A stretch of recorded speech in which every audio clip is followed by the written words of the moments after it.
Bung, Bung dari timur juga kan kita. Iya. Ya. Saya dari Flores, Bung dari? Saya dari Maluku Utara. Nah, sama-sama dari Indonesia Timur dong kalau Ya, begitu. sama-sama Indonesia Timur. Nah, meskipun kita dua ini sama-sama dari Indonesia Timur, tapi paling tidak kan, ini kita tetap peduli dengan perkembangan sosial hari ini. Salah satunya adalah terkait dengan isu pencalonan presiden tahun 2024. Oh, ya?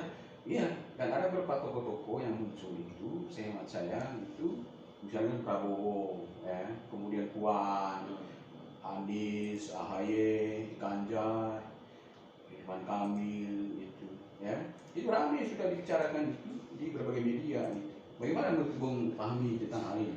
Ya Apakah logis atau belum saatnya? Ya kalau kita di Maluku Utara yang sempat terfavoritik, ya kita nggak peduli karena saat ini kondisi ekonomi negara kita lagi, ya mereka mau ribut tentang capresan dan sebagainya, ya bagi kita itu adalah semua itu dilakukan hanya untuk pencapresan dalam arti pencitraan dalam arti hanya untuk menaikkan populis mereka aja begitu. Justru yang kita harapkan tokoh-tokoh itu yang abang sebutkan tadi itu apa yang mereka lakukan demi memperbaiki ekonomi saat ini. Nah, ini yang kita di Maluku Utara lagi menunggu langkah mereka, tapi kan sampai sekarang tak ada sama sekali. Oh, Justru yang kita lebih banyak dengar itu Menko siapa ya? Pak Erlangga maksudnya? Pimpinan partai dia kan. Itu yang dia lebih banyak lakukan tugas-tugas yang diberikan oleh presiden dalam memperbaiki ekonomi. Pak Erlangga Hartarto itu kan kalau tidak salah itu dia kan ketua umum Golkar. Lah justru sekaligus dia juga justru dia ketua umum Golkar. Seharusnya dia yang kalau cerita capres-capres saat ini tuh, dia yang punya ruang untuk bercerita tentang itu. Pertanyaan saya itu, tapi kok jarang dia ada muncul di media nama dia. Justru dia lebih fokus pada persoalan bangsa gitu, persoalan rakyat. Seharusnya tokoh seperti dia itu Pak Erlangga Hartarto itu sebagai ketua umum Golkar itu dia sebenarnya yang harus dimunculkan di itu yang kita harapkan gitu. Dan kita di Maluku Utara cukup apresiasi dengan langkah dia. Gitu. Kita malah jengkel melihat para tokoh-tokoh yang lain cerita capres gini. Ngapain cerita capres saat ini? Lah mereka juga partainya juga nggak ada, atau partai juga belum memutuskan. Tapi yang kita dengar itu di Golkar sudah memutuskan dia capres, tapi malah dia tidak fokus dengan capresnya. Dia justru berpikir bagaimana kondisi rakyat saat ini yang harus dipeduli gitu, dan dia melakukannya. Itu yang bagus. Yang lucunya itu dia sebagai ketua umum Golkar, kemudian di satu sisi juga sebagai Menko Perekonomian. Tapi pertanyaan saya yang sampai hari ini pun itu belum habis berpikir, kenapa dia lebih pasif? Bukan pasif sebenarnya, bukan pasif dalam arti diam dalam hal itu. Tidak, tapi dia sekarang ini adalah dia lebih fokus pada bagaimana memperbaiki ekonomi negara saat ini. Itu yang memang seorang tokoh yang dituntut untuk berpikir dan melakukan itu begitu saat ini. Bukan mau cerita capres. Dia malah sekarang yang kemarin yang kita cover itu tokoh-tokoh yang lain cerita terkait dengan capres. Dia malah cerita tentang bagaimana UKM, bagaimana itu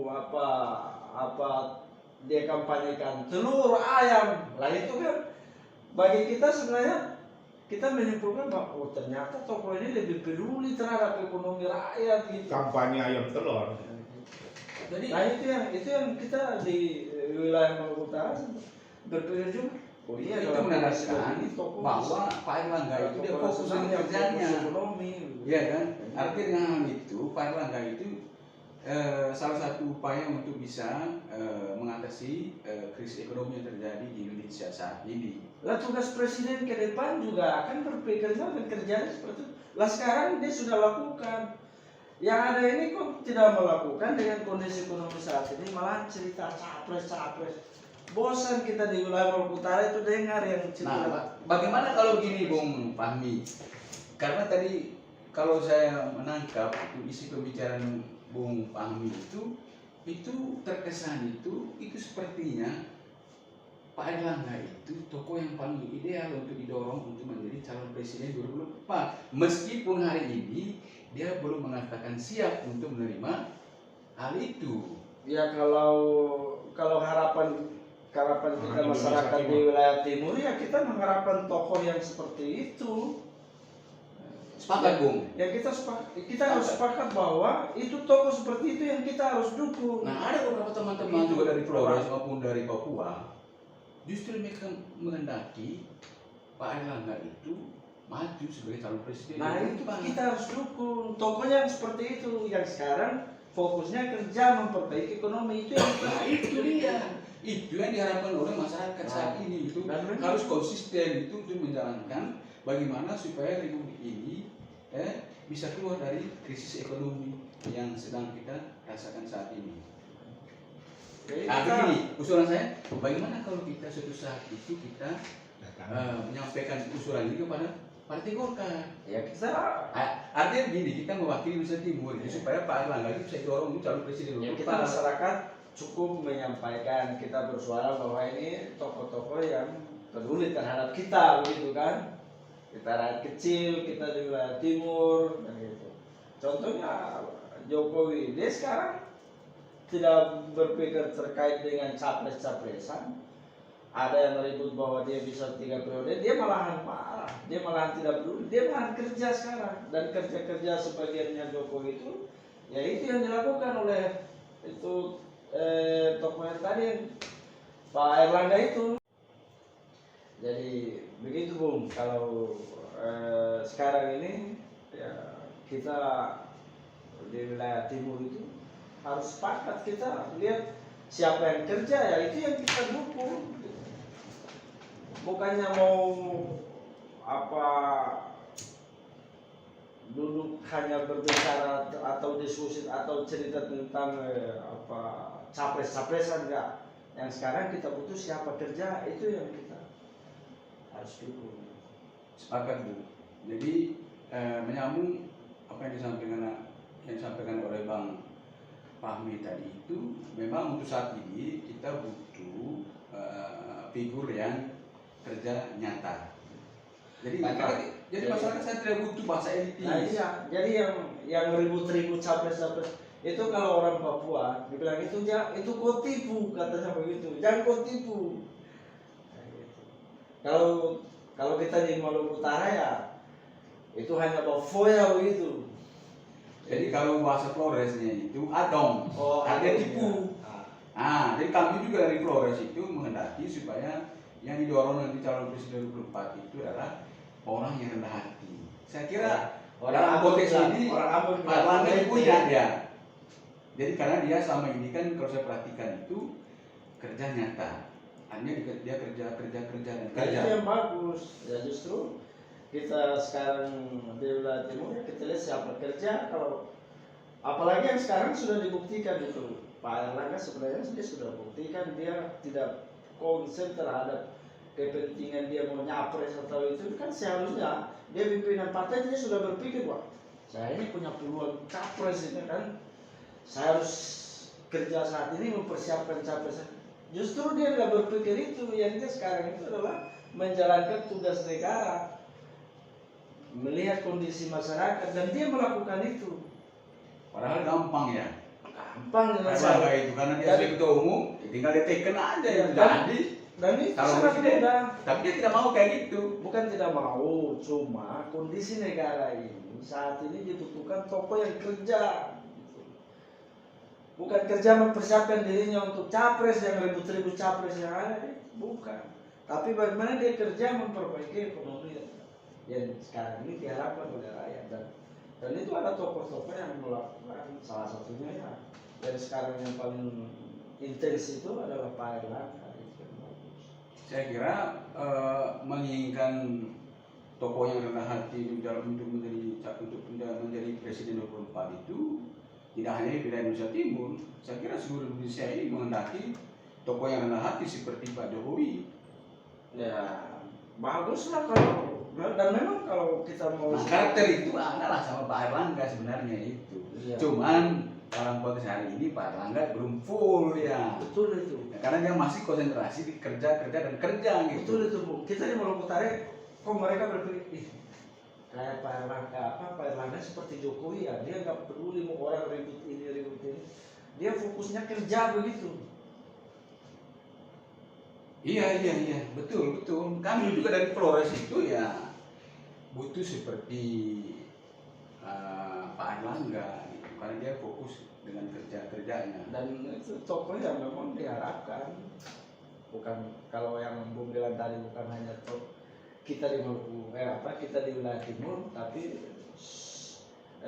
wilayah-wilayah yang lain juga mengharapkan tokoh-tokoh seperti itu yang memimpin bangsa ini kan. Lah justru itu kita akui juga.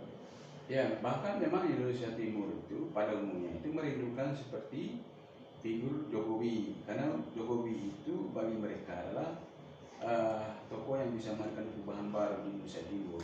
Dan karakter seperti itu ada sebenarnya sama Pak Erlangga. Itulah yang diharapkan Indonesia Timur sekarang itu. Mereka berharap itu supaya yang jadi presiden 2024 itu adalah paling tidak itu karakternya sama dengan karakter Pak Jokowi. Siapa orangnya? Itu Pak Erlangga. Setuju tuh. Kalau Pak Erlangga ke depan nyapres ya kita rame-rame dukung lah, karena memang dia sudah kerja. Artinya dalam pikiran kita adalah kok ada banyak tokoh yang cerita capres, tapi dia malah sibuk kerja gitu. Sibuk kerja memperbaiki ekonomi kita gitu. Ya. Ini yang bagus. Jadi orang mau ribut-ribut terkait dengan apa bahasa itu tipu-tipu dan bofoy itu ya lebih baik kerja kan begitu. Nyata. Dan itu kerja nyata yang sudah dilakukan oleh Pak Erlangga. Lah orang ribut nyapres, kok dia ribut kampanye terkait ayam, telur, UKM. Bahkan kemarin yang di bulan puasa itu orang ribut-ribut capres, dia malahan peduli terhadap THR gitu kan. Malahan instruksinya keras yang kita dengar itu. Perusahaan-perusahaan harus memberikan THR pada karyawannya, dan itu harus dilakukan sebelum Lebaran, dan itu bagus karena dia peduli terhadap kondisi rakyat gitu, kondisi masyarakat. Berarti kita sepaham dong itu, kita mendukung Pak Erlangga nanti calon presiden. Ya kalau kita sudah sepaham ya udah, kalau ke depan dia capres ya kita rame-rame dukung kan.